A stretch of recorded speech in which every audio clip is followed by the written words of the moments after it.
I always thought the sports book is a very heavily male-dominated space. I thought the same. So before I joined Flutter International, which I represent today, as actually representing PokerStars as part of the Flutter International, which was 2 years ago, I thought that was a very aggressive, very dynamic business that wouldn't fit, let's say, the female nature.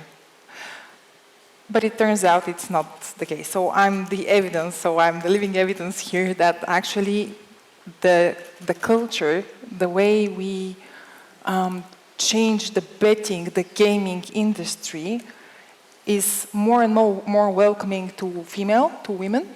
And just a small number here, in Flutter International we reached, so these are numbers from 2 months ago, we reached 35% of females in leadership roles, in roles across Flutter International, which is 1/3 of the company. And correct me if I'm wrong, we're talking about the size of a team that is about 800 people in Sofia or so? Yes, so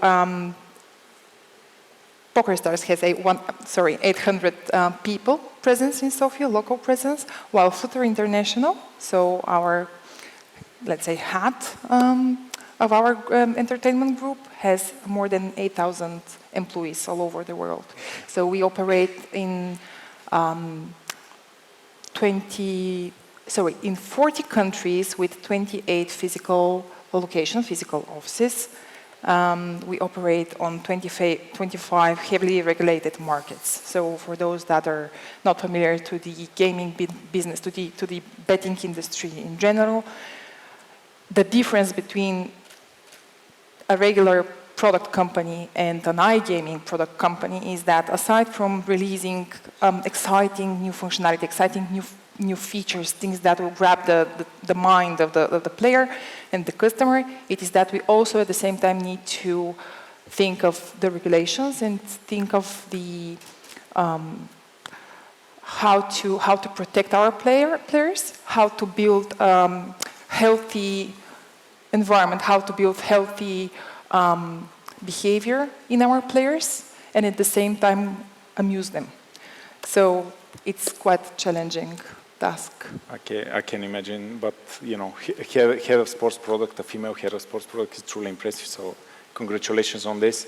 I also wanted to ask you a little bit in regards to handling complexity. I think when we're also talking AI, we're always talking about handling complex assignments, but in general, excluding AI, how do you tackle complexity in a company where you operate in multiple jurisdictions, worldwide, multiple brands, different teams? What is your internal structure in order to work efficiently as a dev center, basically?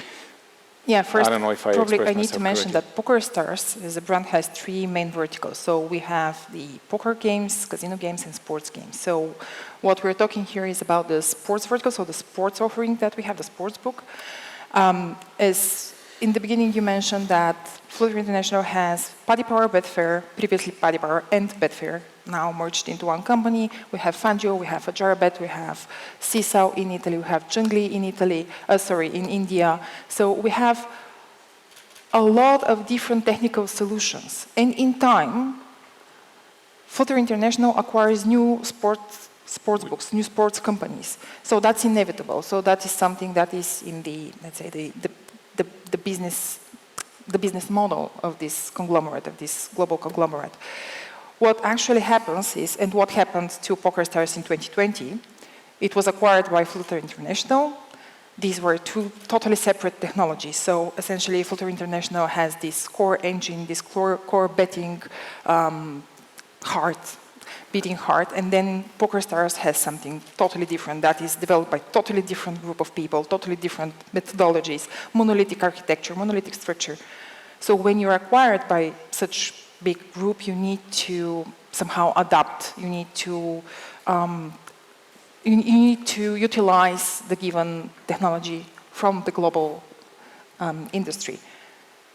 The way this core is designed is so easy to be adopted. It is so easy to acquire, to bring in a new joiner in the company, and to allow him to use, to accelerate their existing functionality and use existing capabilities, technologies, new languages, absolutely autonomously, but at the same time, reuse what's already there, reuse existing technologies, existing innovations. So I think that's the strength of Flutter in general. You can really bring in, at any point, any brand, any sportsbook brand, and you can just bring it to its best, bring its capability to its best, and I think that's... Okay. Lazar, I mentioned already in the intro, how impressive is what Bulgarian companies have delivered on the global gaming stage. Can you walk us through briefly about Amusenet, the core of your business, the size of your teams, and the customer portfolio? Sure, I'll be glad to.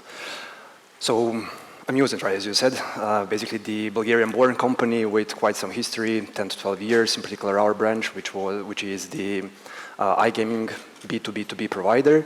We have offices in quite a couple of countries worldwide, so speaking in numbers, as I'm a technical person, 17 offices operating in 24 markets with 2 R&D centers in Sofia and in Malta. 700 people, employees just in Sofia's headquarters, in total 850 all over the world.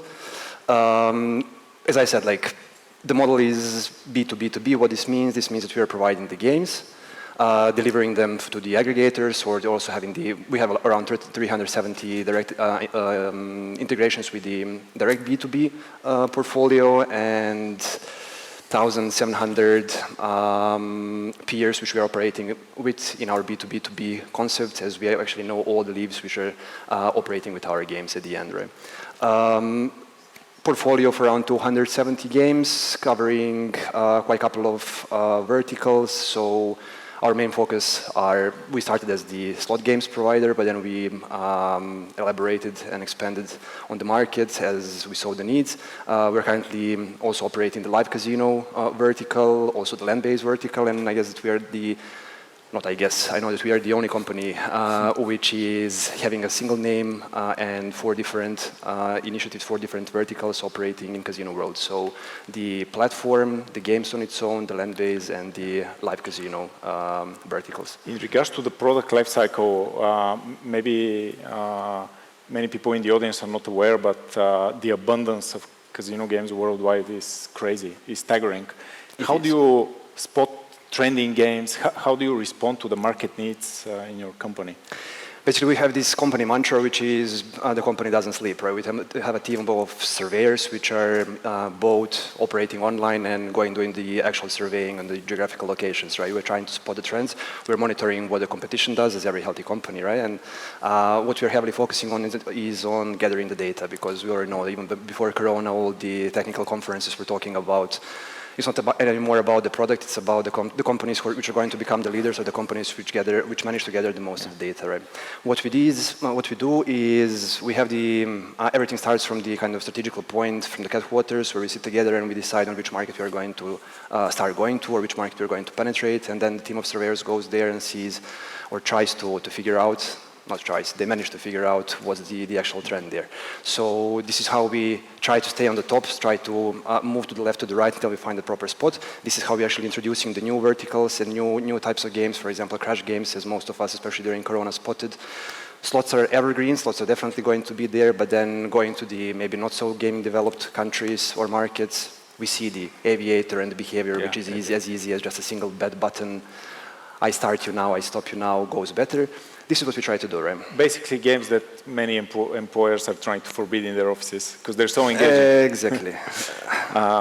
Dimitris, the story of Kaizen Gaming is a story of very rapid growth, very rapid scaling, technology, but also I would say even your marketing playbook, because I've observed personally through my work in Ringier Sports Media Group how you scaled across the region and now in Latin America. Let us know a few words about Kaizen as a company and in the technology department, and also what is your affair with AI so far?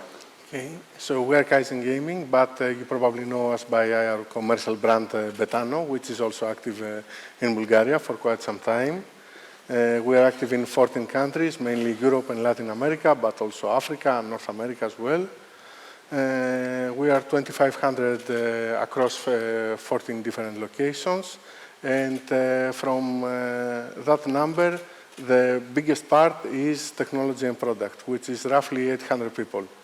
They are in 4 tech hubs across the globe, and we're looking now to create a 5th one here in Sofia. Oh, really? So we're very excited about the prospects of Bulgaria and of the ecosystem here and of the technical expertise here. So we feel very confident that it's going to be a successful attempt in growing our team. We have seen huge growth in our numbers. So to give you a data point, we started 2022 with 700,000 customers. We ended 2022 with 5 million customers. So 4 million customers in 1 year. Yes. Wow. And that causes a huge scalability and performance issue. So any engineering team would be either keen to take the challenge, or it's going to be very, very hard for them. It's a very complex space, and I think this is why AI has been a very good tool for us for the past few years. We have been dealing with AI solutions for the past 4 or 5 years, and we have managed to do very good things, even when AI was not so trendy, and it wasn't very easy to secure budget for AI projects in the board. What is the percentage of the people in your tech team that are somehow related to AI project? There are roughly now 10 teams that are doing data engineering and machine learning projects alone. So you have to understand that your models is as good as your data. So data is a very fundamental part of having a successful project.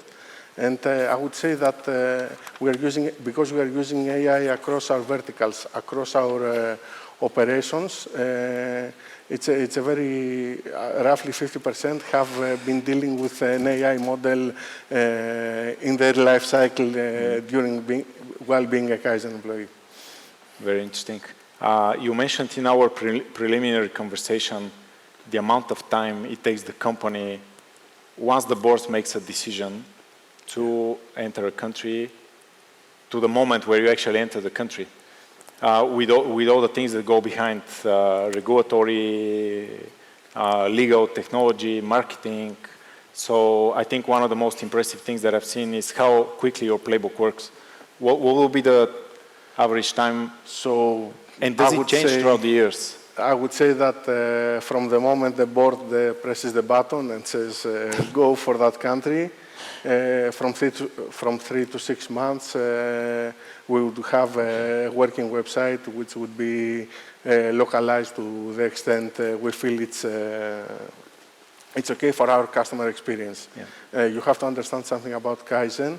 We have a very solid strategy, and that's depicted in words, experience 2626.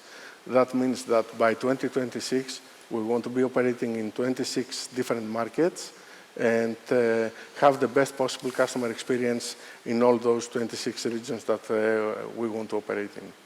Wow, that's very quick. I actually want to point out to something that remained unnoticed, because this drink was in front of everybody's so far on the table, and there's a little sign AI.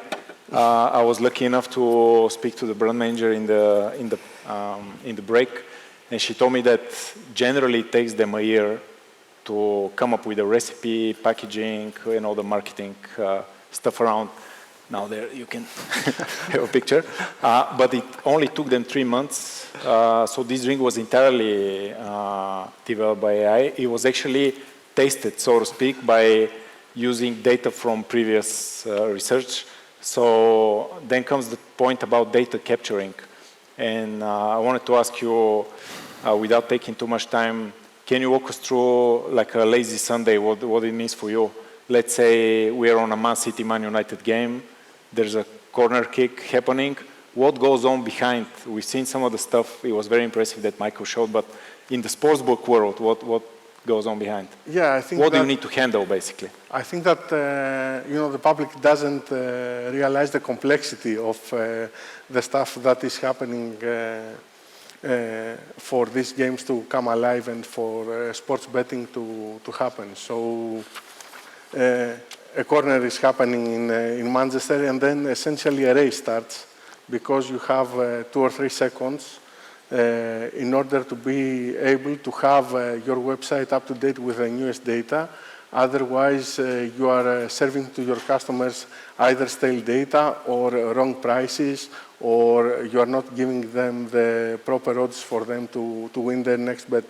So from the point that somebody captures that data point in the actual field in Manchester to the processing of a data feed that's been assigned there by the Premier League, to the transmission of that data point to the operator systems, to generating all the odds and calculating all the cash outs for millions of bets, you only have 2 or 3 seconds in order to do that. That means that you have massive infrastructure, massive capability to be able to do work in parallel in order to be able to serve your customers in a good experience. Is it possible for this speed?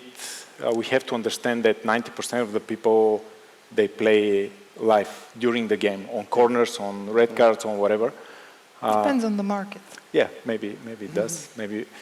But I wanted to ask you, maybe starting with you, is it possible to achieve this scale without AI? So as an example, customer service. Out of the 300,000 people that are going to make a prediction on the corner kick, I guess a percentage, there's always some statistical number that are going to contact your customer service centers all over the world. AI in the context of customer service is, so AI is a tool. AI is a way to to speed up your daily and customer service challenges that you have, so that you can optimize the actual customer service value that you offer to the customers. I don't believe that AI will ever cancel or replace the need of the human interaction. So we have only in Slavova we have 300 customer operations agents, which means, and we do use AI to analyze, to optimize, to customize, to speed up the rapid responses that the customer acquires needs. But there is always the need of this customer human relationship. And to be honest, even if you use for predictive analysis, so we do use for predictive analysis, we use AI to prevent possible incidents, fraudulent behavior, analyze customer behavior, analyze our net promoter scoreboard, so basically what customers are saying and sharing with us. So this is being analyzed on the back. So it's not a human that is analyzing this, but still, I believe that this human, pinch there, it is still needed. Essential. It is essential, especially when you deal with customers. I cannot avoid a question to Lazar, because unlike the sports book, your industry is very visual. You have artists, you have creative people that basically invent, and I don't know if I use the appropriate word, draw the new games. But do you see an application there, or if there is it happening now? We definitely do, though. I completely agree with Miryana that I personally don't think that the AI at some point will make our humans completely replaceable, though. As the human touch is something which machine can't, at least until now. Hopefully, in the next 20 years, won't be able to replace. What we're currently doing is we're kind of, even though being big, we're too small to try to compete and come up with our own framework for the AI. Right?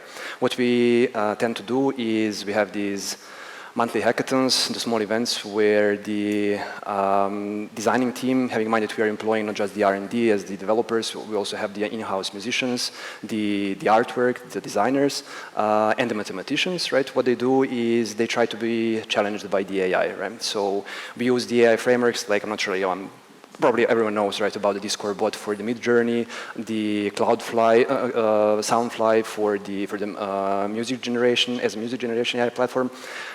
We tend to give them the couple of easy tasks, like for example, can you please make the Hristo Stoichkov 20 years younger with a bit more hair, kicking the ball hard, and make the slot game out of it.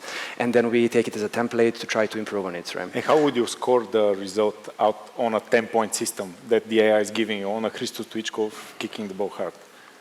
To be honest, 6 out of 10, right? 6 But then out with, of 10. with additional 4 points from the human perspective and with a personal pinch or touch of from the human side, we're actually getting the full results though. Okay. So if we are heavily relying on it, for now at least, unfortunately not. If we are going to this direction on focusing more on it in order to provide us at least the basis and the platform for further development, we definitely do. Right? Okay, and So I think sure. AI is there to, as I said, to just for now, to analyze, to assist, to help our lives easier, to ease our daily struggles. Humans are the creators, so it is the human brain that will create, that will invent. We are the inventors of anything that is out there. So without that small piece, So basically, nothing. the AI empowers your people to do more and be more creative, in a nutshell. Yes. I think the first thing to say is that AI is a tool. It's not that new. AI has been with us for at least 10 years. And being it a new tool, it causes a paradigm shift. So essentially, you are given more in order to be more productive and in order to be able to accomplish more. And because of that very simple fact, the working model changes. So it's not that humans are going to be obsolete or AI machines are going to take over our work, but it's going to shift, and we're going to do something different. The same way that 100 years ago, everything was manual labor, and now none of it is. So I think we are on the verge of that. I understand a lot that any change is hard, and it causes people to be anxious on what the future is going to bring. But I think it's very important, especially in our age, to deal with things with an open mind, to have the agility, to be able to adapt.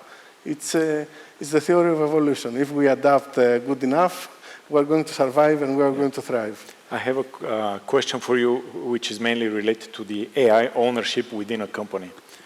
I assume it's not an easy decision in a super stressed tech team to tell 10 guys, go there and experiment on something. How do you measure the impact that AI projects, small or big or whatever, are having on your business, on your product? And what will be like something, if you can share something you've measured actually to understand the impact? I think it's very important to give to people problems that are hard enough to be solved with traditional means, and are very easily solvable by AI. So this is where you see the great productivity and the great solutions of that space. But also in the way of working of the engineering teams, we have seen AI adoption. So most of our engineers nowadays are coding using copilots or coding using tools of the internet. And we have seen that with using those tools, we have at least a 10% productivity increase. And at the same time, we have no more defects than what we used to have in the traditional way. And our time to market has decreased. So it's a tool. Okay. We can use it. We can be more productive. There are a lot of use cases, especially in our industry. We are using it in order to automatically approve withdrawals through a model, because otherwise that would require 10,000 people in order to be able to capture our volumes. But it's reasonable for somebody to say, oh, 10,000 jobs are lost because an AI model is there. 10,000 jobs of doing something very repetitive. Yeah, it's a waste of talent. Not unconstructive. While on the other hand, we want people to work on the models, we want people to work on the customer experience, which are productive works, but they require a shift and a new training of people and a new skill set to be acquired by them. Now we're touching the topic of talent sourcing, and AI is this weird phenomenon where education is slower than the introduction of the trend. Unlike any other industry, maybe where you get educated, so your knowledge lasts for, I don't know, 10, 15 years until you need to retrain. What is the recipe? Because all of you guys have pretty substantial development teams. What is the recipe to source talents in a place where there's currently no proper education about AI? You forge them. You literally forge your tools. So we have programs where people can be educated internally. So anybody, even in this audience, can apply for being part of this, let's say, internal education system that we've developed. So we ran in this spring, in 23, we ran DevOps Academy. Probably half of those people were offered jobs in our company. So we didn't find them already trained, already knowing all the specific technicalities around the business and understanding the very niche needs of the sportsbook. We forged those people and we taught them. We gave them the tools. We gave them the proper environment, because I think what is really essential to mention here is that a good evolving company that is stable, that has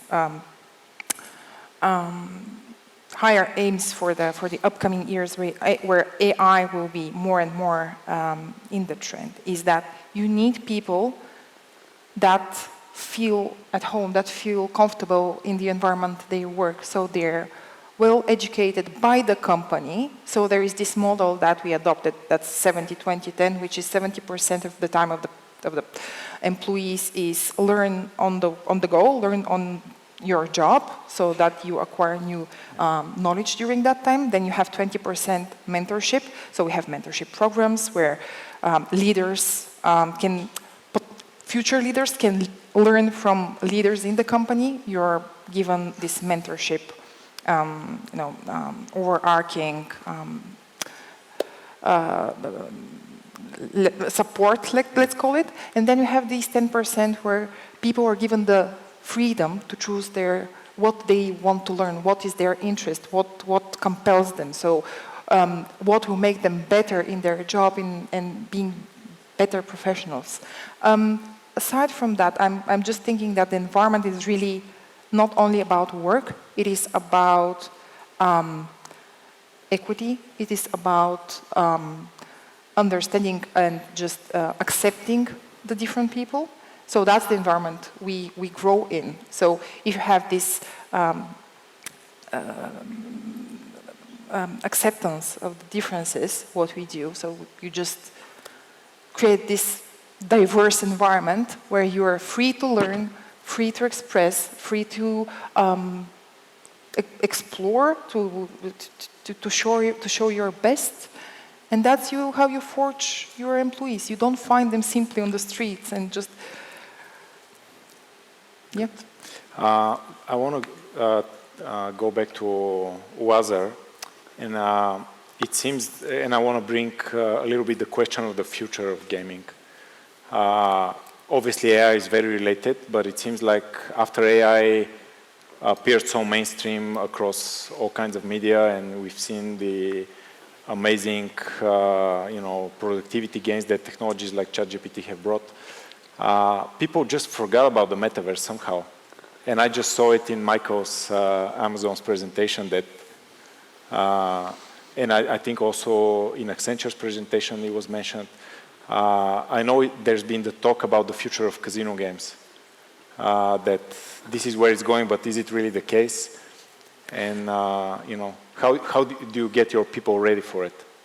I would say the first one who does it will probably become the global leader, right? Because as we see the trends, right now, for example, especially here in Europe, we have Nike, we have Adidas who are already penetrating the metaverse for quite some time, right? The more and more, this is actually a study which was done a couple of years ago, right? A couple of months, or actually around 1 year ago, about the big players operating on a metaverse already, right? So the commercial part,